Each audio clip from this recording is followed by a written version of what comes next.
fists. I could have sworn I killed you. That's your face splattered on the walls and dripping from my hand. I didn't hear no bell.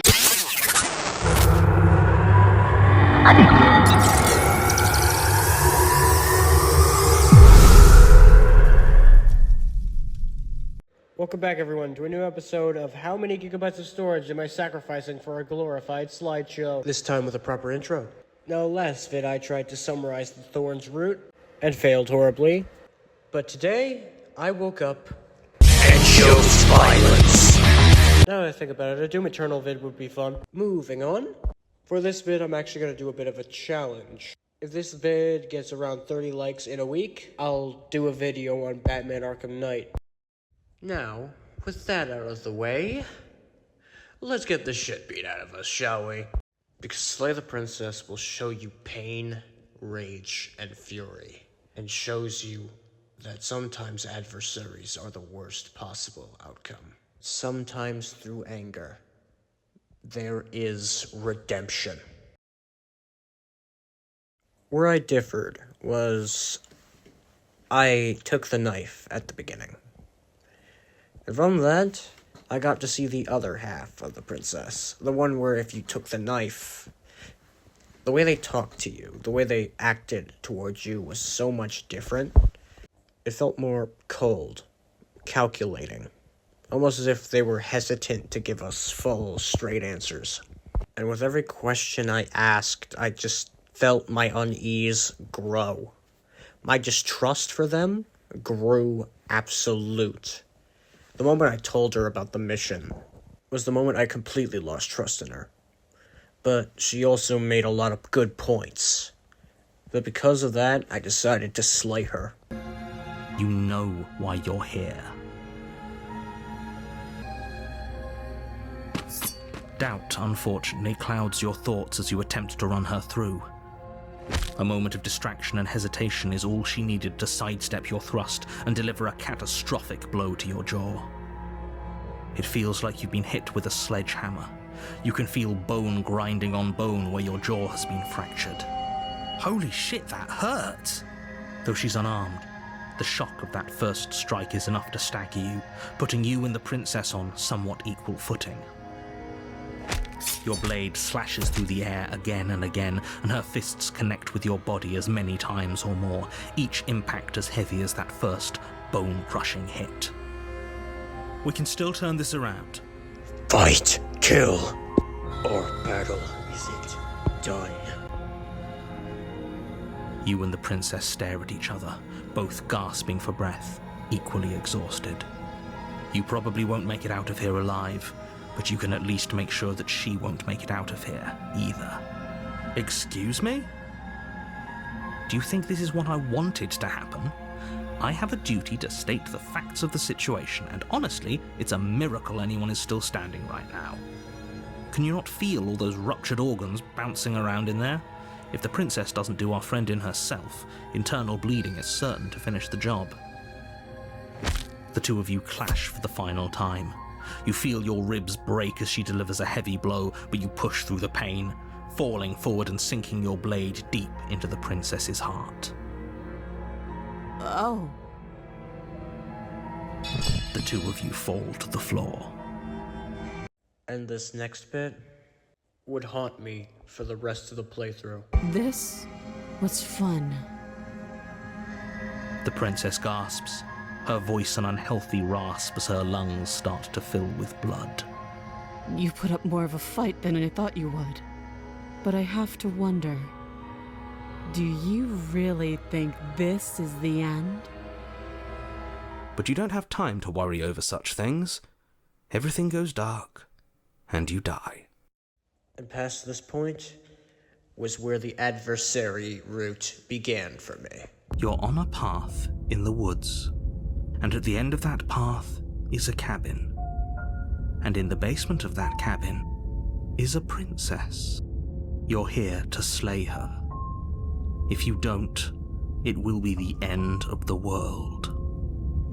Yeah, I tried going to the cabin to slay her. She killed me. I can assure you that you didn't slay her and that she didn't kill you. People don't just spring back to life after dying, and the two of us are meeting for the very first time. If he doesn't remember what happened, then maybe it's best to keep it that way. You know I can hear you, right? It's going to be a lot harder than you think to keep secrets from me. That's fine. It doesn't matter if he can hear us. The only thing that matters is marching up to that cabin and winning. That's the spirit. There's no point in squabbling when the real threat is just up that hill. Fine. Let's just get this over with.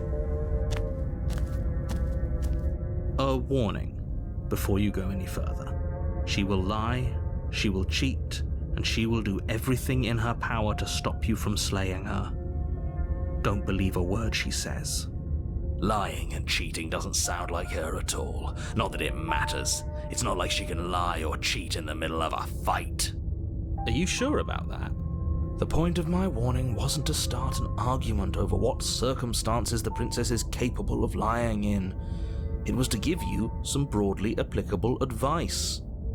The princess will do and say whatever she thinks it will take to get her out of there. So don't trust her. Ever. Are we clear? Crystal. Let's just get on with it already.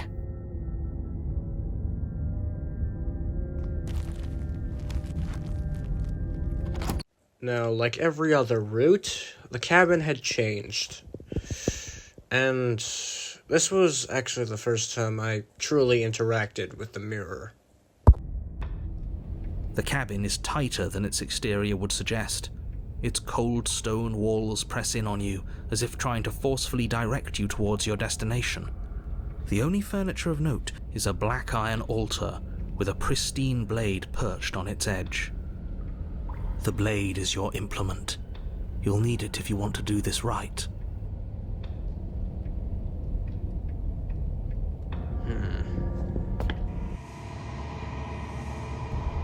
You reach forward and rub your hand against the cabin wall. I hope you know how ridiculous you look right now. But there was a mirror a second ago, and now it's gone, so all of us can stop arguing about it and get to fighting.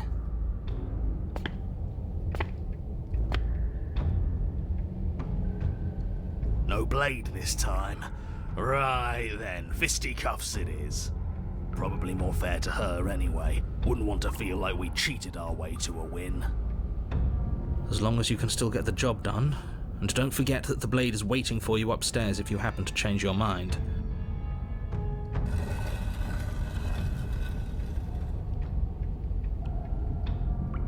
The door to the basement creaks open, revealing a rough stone staircase, its walls pressing at your sides and tightening as you descend. The air seeping from below is heavy and oppressive, with an almost sulfuric odor to it. If the princess lives here, slaying her would probably be doing her a favor. Her fierce voice carries up the stairs. Is that another challenger? Finally. It's been ages since I've had a good fight.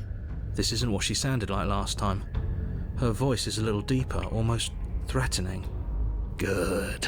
Sounds like my kind of princess.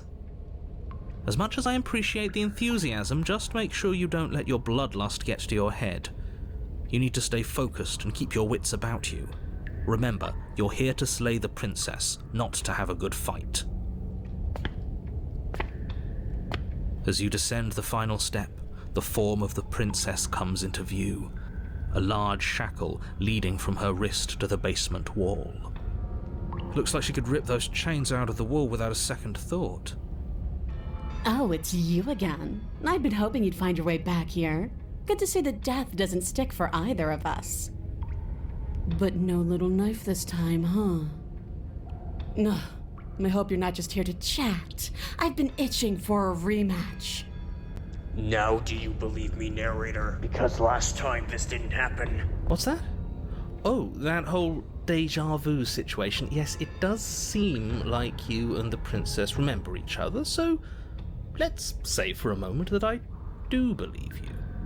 For all we know, whatever happened to you last time was just a fluke, and beyond that, do you know who doesn't remember anything that happened last time? Me. I don't remember what happened last time. Are you okay? Of course I'm not okay. As far as we're all concerned, the fate of my world is still very much on the line. Not all of us have the luxury of jumping over to a parallel universe the second we die. The dialogue got too long. I don't want to have to start putting Subway Surfers below it.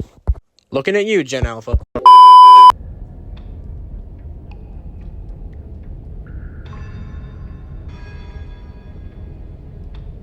Listen, I am not fighting a giant demon lady.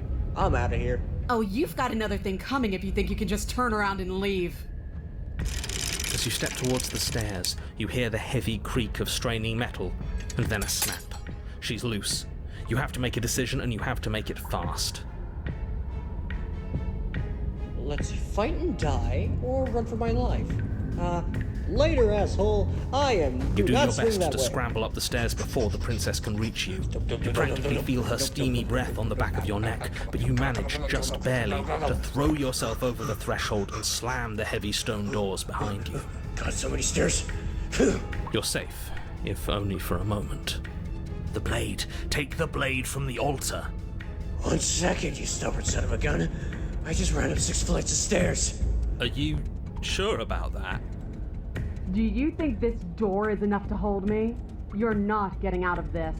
I don't care how many things I have to break. I'm getting the fight I want. The entire cabin shakes as the princess throws herself against the basement door. It's huge and made of stone. We're fine, right? If we had a weapon, we'd be fine. Yes, you should probably pick up the blade, shouldn't you? I know I'd feel a lot safer with it. Before you can act, another impact shakes the cabin, a massive gash splitting its way up the stone doors. Here she comes. The doors explode outwards, shards of stone clattering against the walls as the princess emerges from the basement.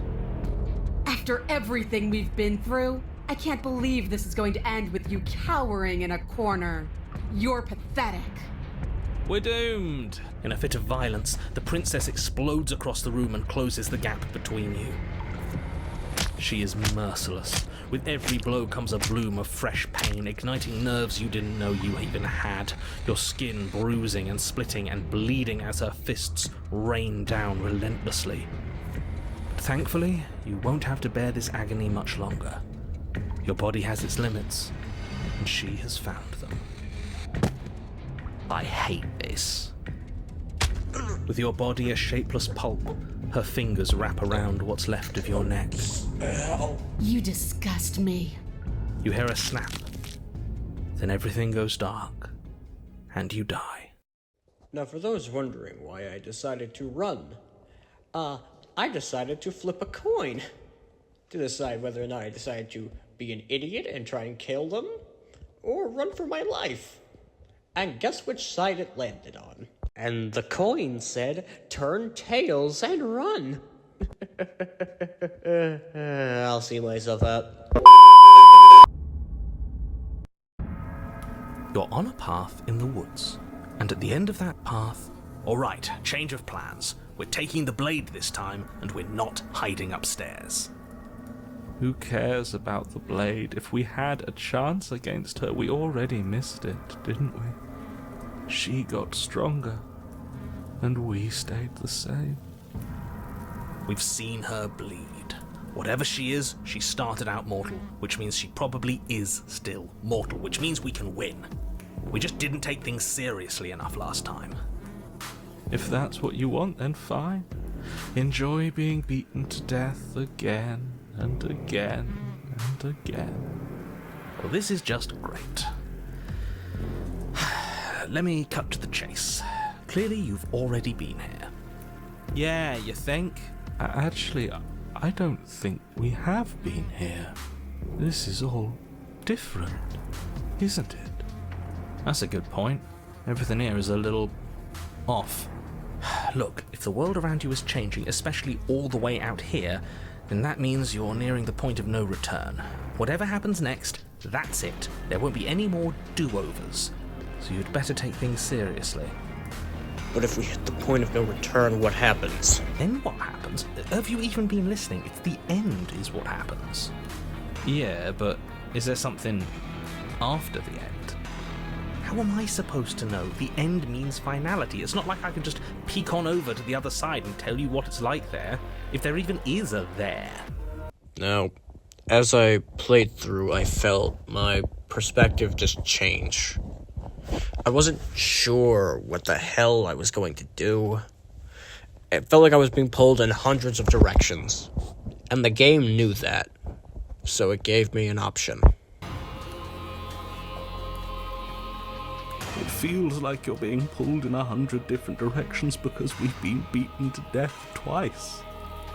I don't think you have much to worry about. You're still the one in charge here, and I don't think that's ever going to change. And with that, I moved toward the cabin, because I knew what I was going to do this time. The interior of the cabin is a place that feels long forgotten.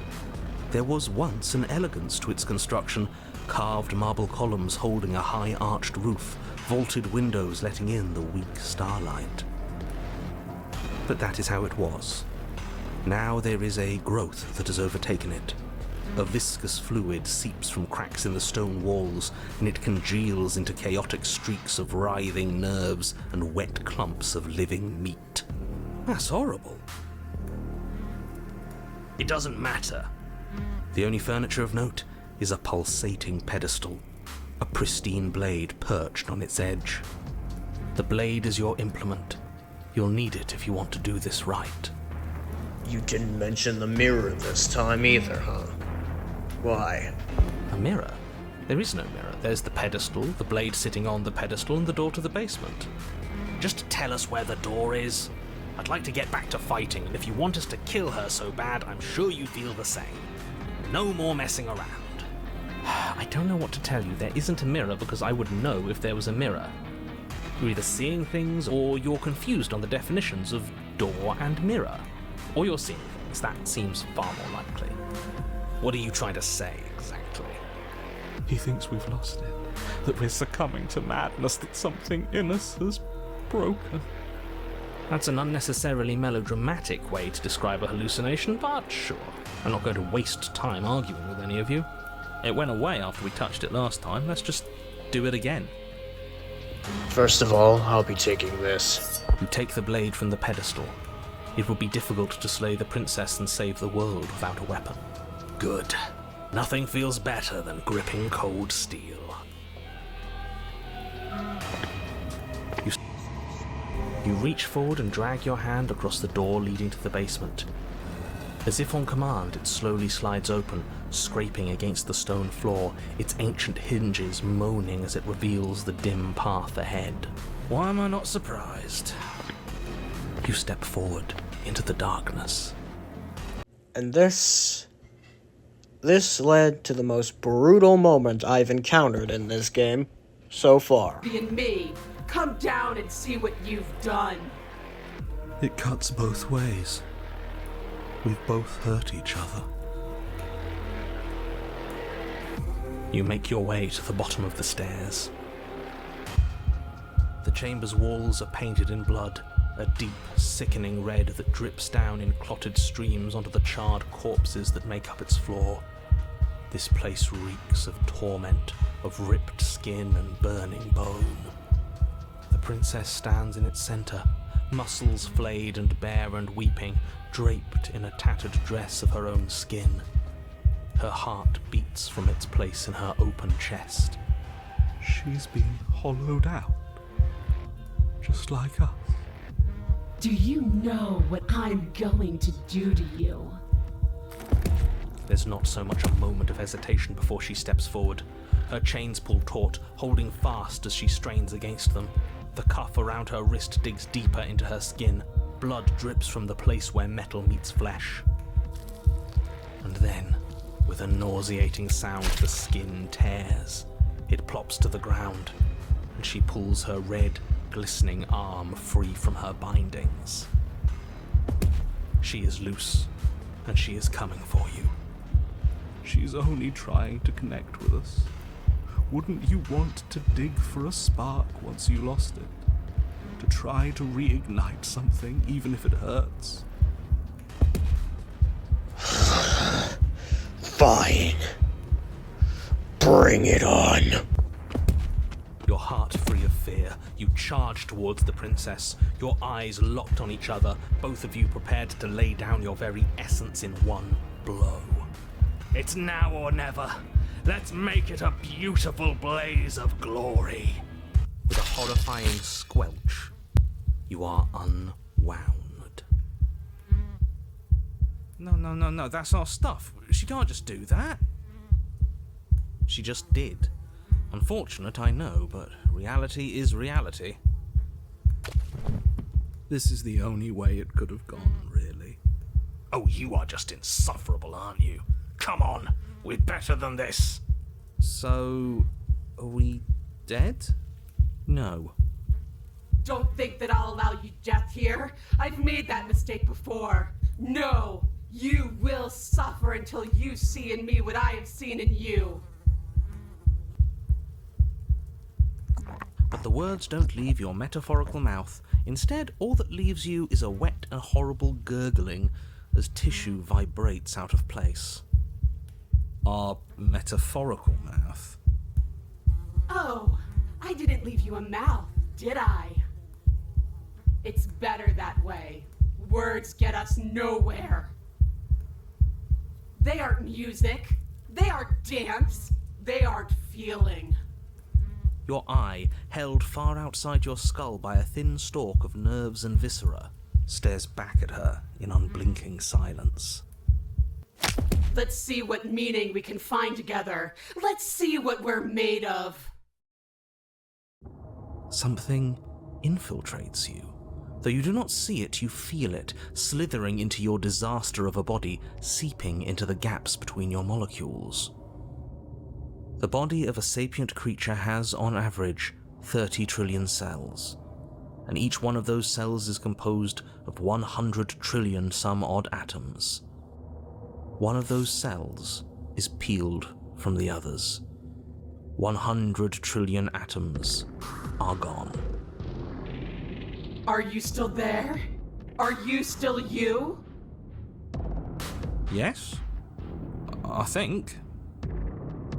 Then 2 are peeled away. Then 4. This is nothing. Nothing! 8. 16. 32. Whatever she does to us, we shouldn't hate her. She's been hurt so badly. 128.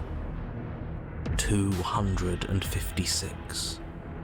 512. Are you still there? Are you still you? 1024. 2048. 4096. 8192. I feel small. Smaller than before.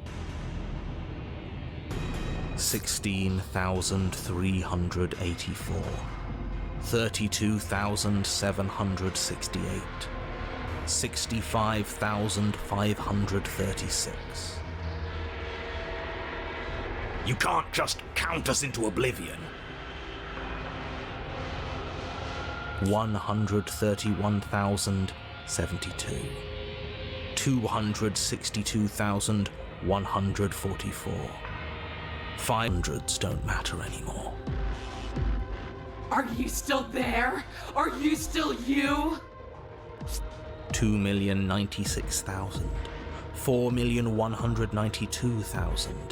8,384,000. I don't like this waiting.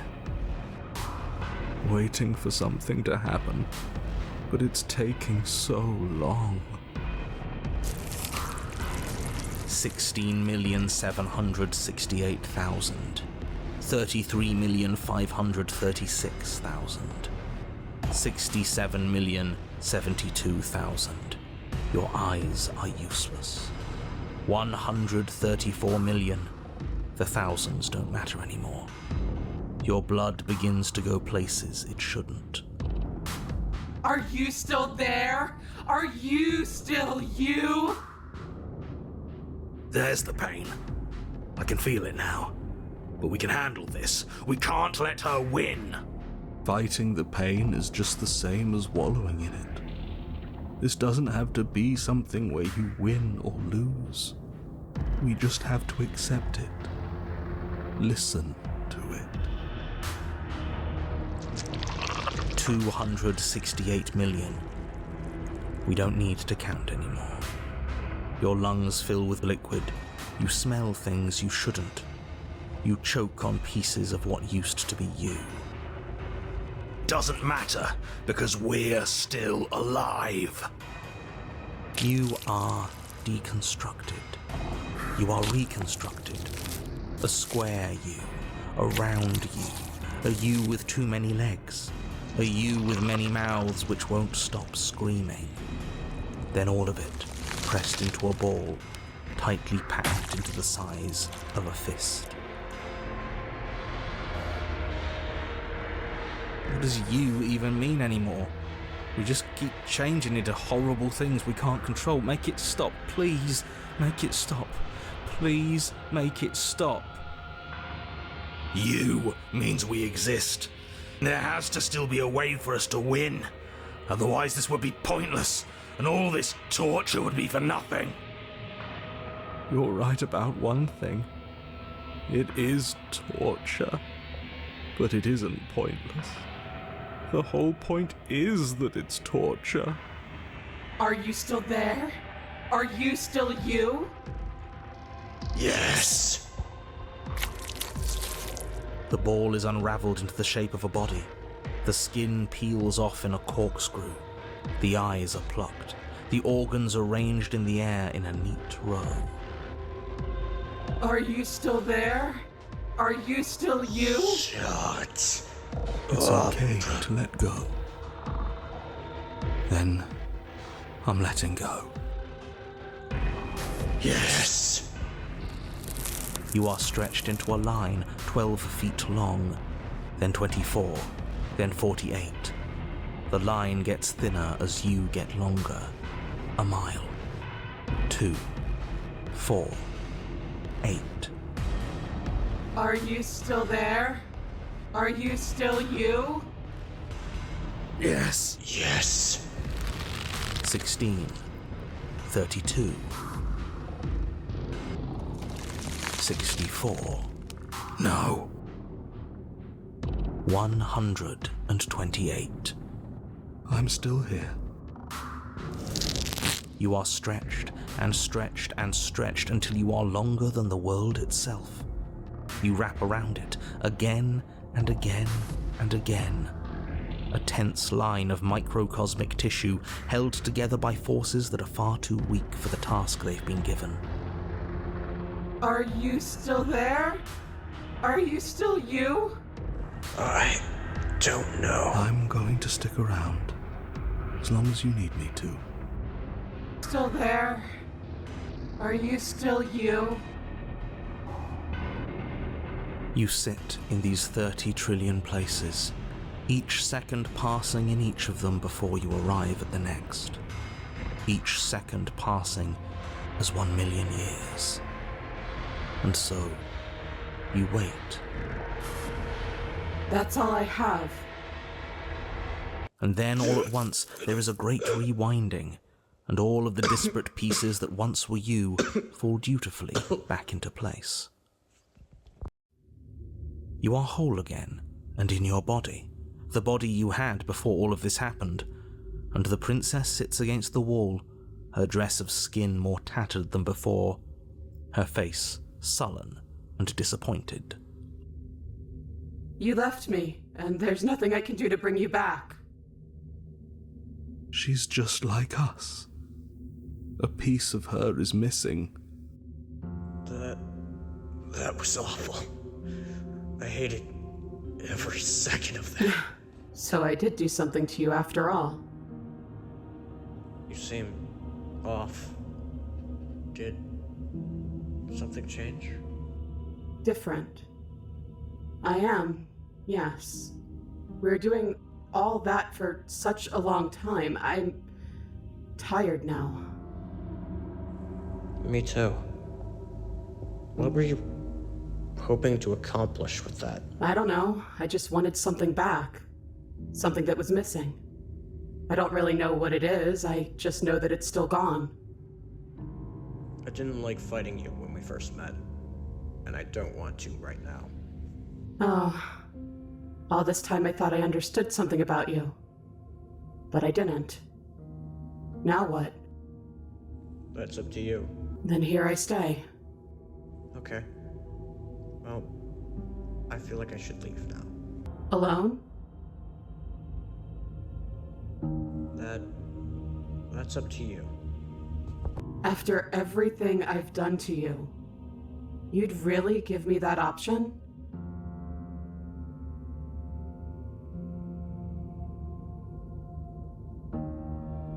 Are you serious? You're just offering her your hand? You cross the room towards the princess, extending your hand to her. Her eyes, deep wells of buried sorrow, meet yours for a moment.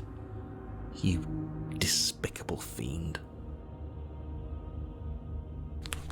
And then she takes your hand in hers. You're going to end the world, don't you get it? I can't let that happen. I can't let you leave. I have to... You can't stop us. We've been through enough. You don't scare us.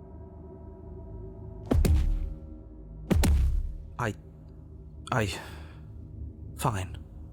You and the princess climb the stairs out of the basement together, in silence. It's okay. We're almost there. I'm tired. I know. And then you cross the upstairs of the cabin to the door, which you open. And then you step outside and into the ruins of the world you left Behind. He's gone too. It's just the three of us now. Is this the world? It's so cold. Slay the princess will show you pain, rage, and fury. Here we go again. Show you that adversaries are the worst possible outcome. That even despite anger, there is redemption.